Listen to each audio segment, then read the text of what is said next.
Welcome to the world united. Welcome to the world united.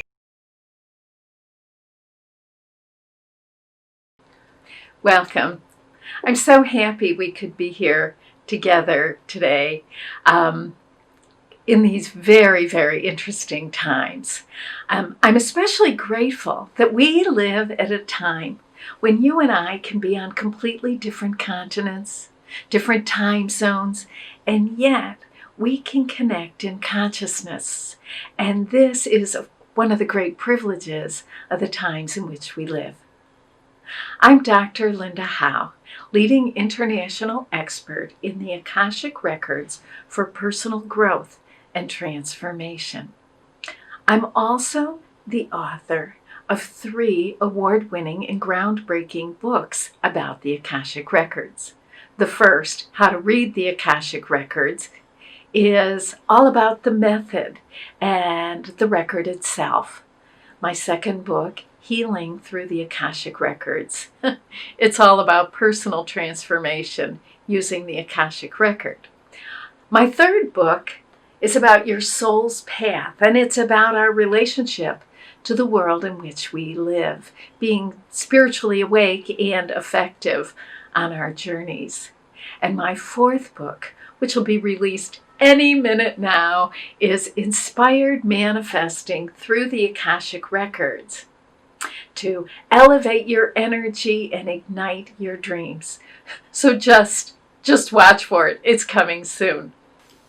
I know that all of us spiritual seekers have a very deep desire to be part of the solution in the world, to be effective and conscious as we move along in these times of dramatic change.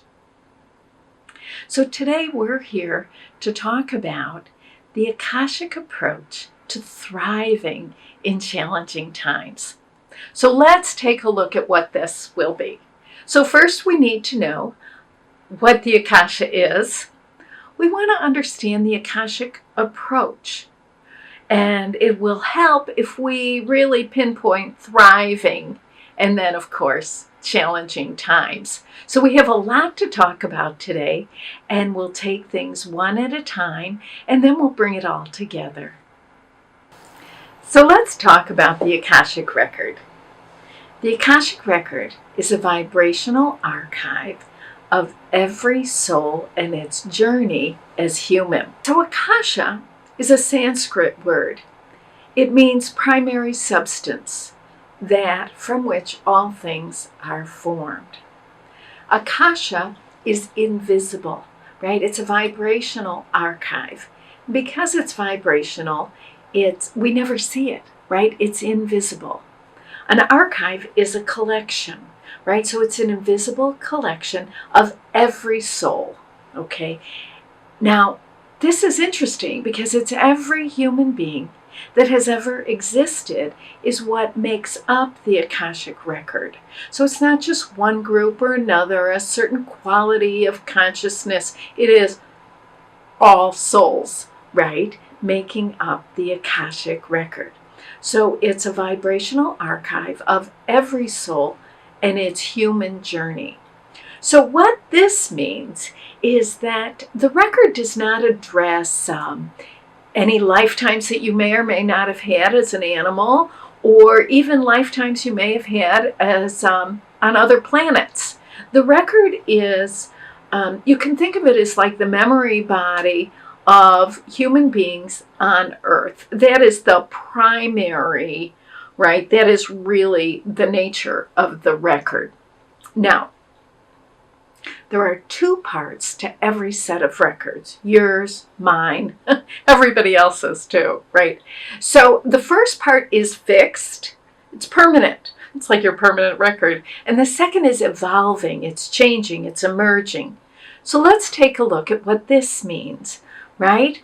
The fixed part of your record is, you can think of it as the destiny of who you will become, right? It is all, some people like to think of it as the divine potential or the the blueprint, the DNA of the soul. Those are all pretty good descriptions. What it is the raw essence of who you are. It is your potential. It is who you will become, whether it takes, 20 lifetimes or 120,000 lifetimes. It really doesn't matter. We're infinite beings. We have nothing but time. So, but it is the real essence. It's your essence identity. It is your ultimate potential. That's permanent. It is not changing. And by the way, it's good, right? It's not that you're a rat. It's really magnificent. So that's the first part. That travels with you throughout all your lifetimes. Now, what goes along with that is the part of your record that is evolving or emerging. This is so interesting because it is the collection of the stories of the lifetimes you live through which you become aware of your ultimate potential and begin to live that, right? You can think of this as the chronicles of you. That's how I like to think of it. So it's interesting when people say the record is fixed. Well, that's true. Other people say the record is always changing. That's also true. But these are two parts. They come with each individual human, and everybody has them.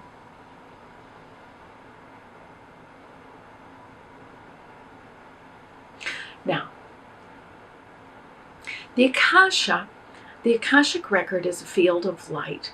It is a dimension of consciousness. It is a realm of awareness.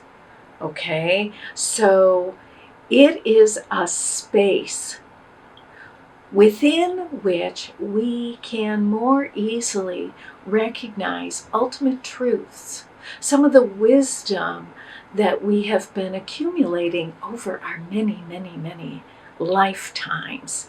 It is a soul level dimension of consciousness. That should give you a little bit more understanding of it. I actually like to think of the record as the energetic connective tissue from the individual soul to the source. So we're always connected to the source, right? The soul is always connected to the source, and the record is the energy body that keeps the two linked. I think it's helpful to understand what the record is not. Okay? So the Akashic record is not a deity. This is not an individual being of light and goodness that we pray to or worship or implore or even bargain with to get our way. And maybe if we're really sophisticated, we can use it to manipulate others or the outcomes of certain situations we're in. That's not what the record is. Okay? Now, the good news is, to work in the record, you do not have to be psychic. It is an infinite spiritual resource. And because it's a spiritual resource, what that means is it's essentially love, right? And so you don't have to be clairvoyant, clairaudient, clair anything, okay? You can just be a regular person, because every one of us has a soul. Every one of us has that within us that is so much greater than our human self can ever even grasp, right? So what we're talking about really is a field of light. It's a comprehensive field of light that empowers our ability to recognize the deeper truths and deeper realities. Now, when we work in the record, we understand, because it is a spiritual resource, we're talking about a spiritual practice. We're not talking about an event. right? So when we go into the records, it's not like, oh, this one-time event and it's over. No, no, no. It's actually quite relational, right? So we go into the record and we learn how to recognize and understand ourselves and others through this lens of unconditional love and regard, high regard. What's also so fascinating to me is that the record itself, this field of light, is governed by spiritual principles. So there are the three absolutes that govern the Akashic field, and they are fear not, judge not, and resist not. And while they exist perfectly and in perfect harmony within the record itself, you and I, we're becoming, we're on our way, right? So as we work in the record, we fear less, we judge less, right? We resist less. So it's our ideal, it's the benchmark, it's perfect within the record. But more good news is as long as we're on our way, we're going to be fine, even if we're not so perfect. Next, we consider the Akashic approach, what it is, how it helps us. What we're basically talking about is the perspective that's available to us in our records as we survey ourselves and our lives, the challenges and the opportunities. The Akashic approach is about the point of view of the soul. The perspective of the soul is vast, right? It's not just in the moment, although it's the only place we can connect with it is right now, right? But it's also about the insight, the wisdom, the great ideas we have grown into throughout our many lifetimes. So it's this timeless wisdom, accessible in the moment, applicable to the situations that we face right now. So that's one aspect of the Akashic perspective, the Akashic approach. The other is that it's about unconditional love. Now, unconditional is it's a pretty big word, as you know, right? Because it means no matter what. And within the Akashic light, we can recognize our positive motives, our most generous ideas, right? Our good intentions, even when we fall short. But that's really the unconditional approach looks for and recognizes, right? Seeks and finds both the positive value of every choice, every decision we've ever made, including right now in these incredibly challenging times. So the Akashic approach is about recognizing and then consciously moving into alignment and harmony with the best possible version of ourselves, the greatest truths about ourselves, right? That we are infinite, eternal, immortal, loving beings. And at the same time, we are finite, we are flawed, we are imperfect. It is the first spiritual paradox that we encounter on the journey, right? Now, so we have some idea of the Akashic approach, but I want to mention for a moment this idea of karma as understood through the Akashic record. Now, karma, as we all know, is cause and effect. Very simple, right? It's simple, powerful. If we do X, we will get Y. If we don't do X, we won't get Y, or whatever, right? We understand the equation of karma. Now, there's something called stuck karma, right? Stuck karma is when we find ourselves repeating patterns of behavior that are really causing us trouble, right? For no apparent reason. We're also talking about relationships, right? Sometimes we keep repeating situations with people in our lives that we wonder, what in the name of the world is this all about? So this can be stuck karma. So what causes the pattern of cause and effect to get stuck, right? From an Akashic perspective, we recognize that negative judgments, criticism, opinions, concerns, right? Our negativity causes these patterns to get stuck, okay? Whether the judgment is about ourselves, about the other people involved, or about the situation in general. Any negative interpretation we have about it will cause the situation to get stuck, keep repeating and repeating and repeating until we make peace with the situation as it is, ourselves as we are, and the other people involved. From an Akashic perspective, acceptance facilitates release. Okay, now acceptance does not mean approval. Doesn't mean we have to like it. We just have to acknowledge that this is the way it is right now. And I bring this to our attention because it's so important in times like these to recognize what will either keep us bogged down or what's going to empower us to move forward. Now at this time, we turn our attention to the word thriving. What does that mean, to thrive? What it really is about is blossoming and flourishing, right? It's like coming into our best. And that's really, it's what everybody wants, right? We all want to be thriving because as human beings, we all understand what it is to limp along in very tough situations and circumstances with limitations, to feel bad. We have done that. We've done it for centuries. But now is the time to really thrive.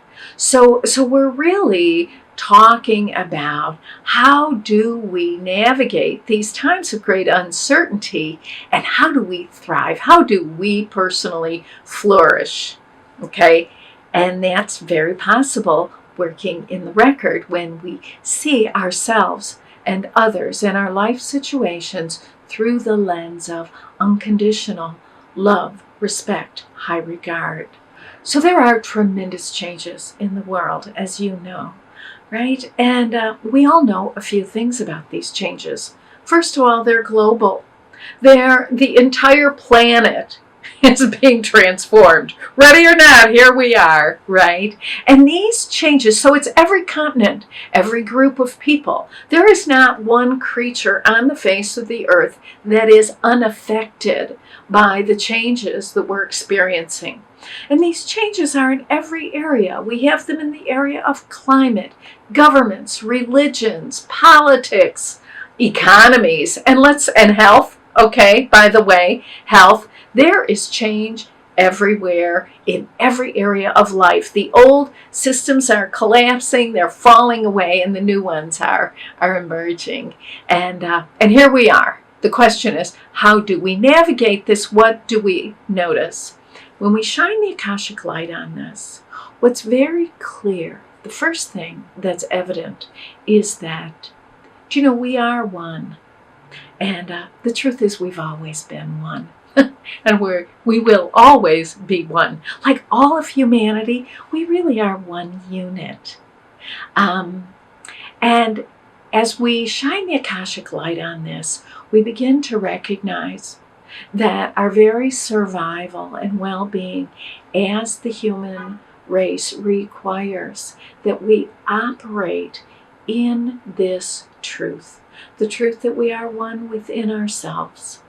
We are one between ourselves, and we are one among ourselves. As each one of us does our part, right? Because there is no group outside of us, and obviously no one's coming to save us. There is no savior. We all must take responsibility for ourselves. And as we do this, right, we open the way for the great change that we all have been hoping for. Actually, we all came to the planet at this time because we didn't want to miss it. So when we think about this global transformation, right, the evolution of humanity, we ask ourselves, what can I possibly do? Do not underestimate the power you have as an individual, right, to change yourself, to grow yourself, to awaken yourself, right? Because it's true that we really cannot change anybody else, right? No matter how great the necessity, the intention, the wish, the hope, the skill we have, we cannot change others. But the person we can change is ourselves. So as we do that, the whole paradigm begins to shift. In the face of some of the real difficulties, right, that are at hand, we have an opportunity to turbocharge our own journey, our own growth and transformation using the records. So the first question that we ask ourselves is, how do I love and respect myself, even though the world is up for grabs right now? Right?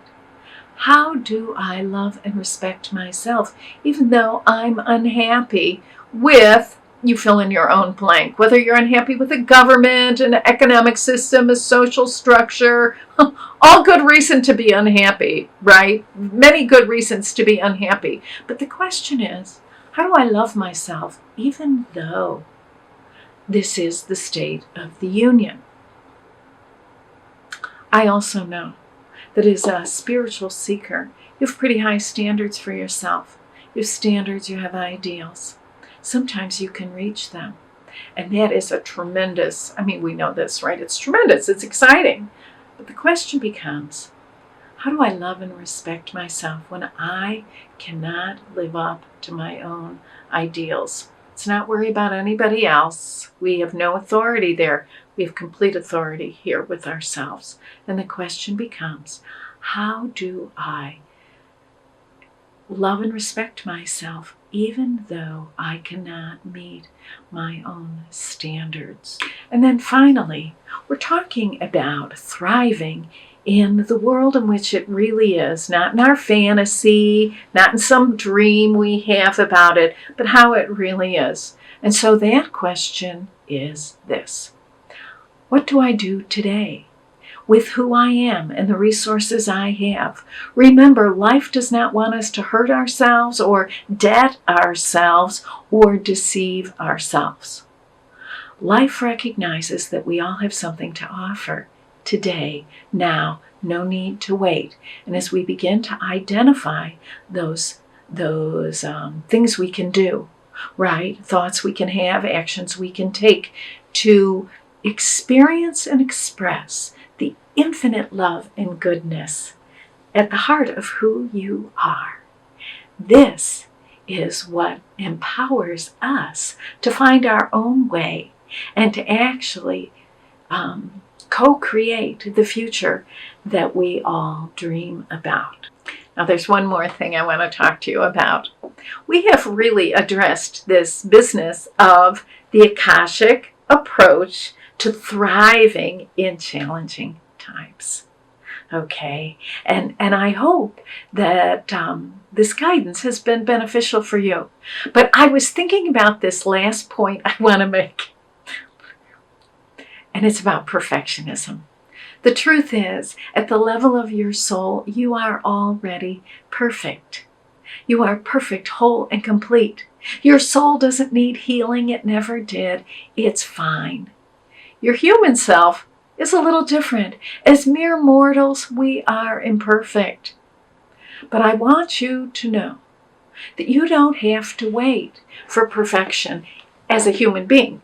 Human perfection is not what this is about. It's about participating, contributing, and sharing who we are and what we have with the world to the best of our ability. Because perfect light, perfect love, perfect truth will come through you, even though your human self is not perfect. So take that pressure off of yourself and join us as we all participate and contribute and do our very best to bring our soul's purposes to life in these incredibly dramatic and exciting times, the very reason we all chose to be here. Thank you so much.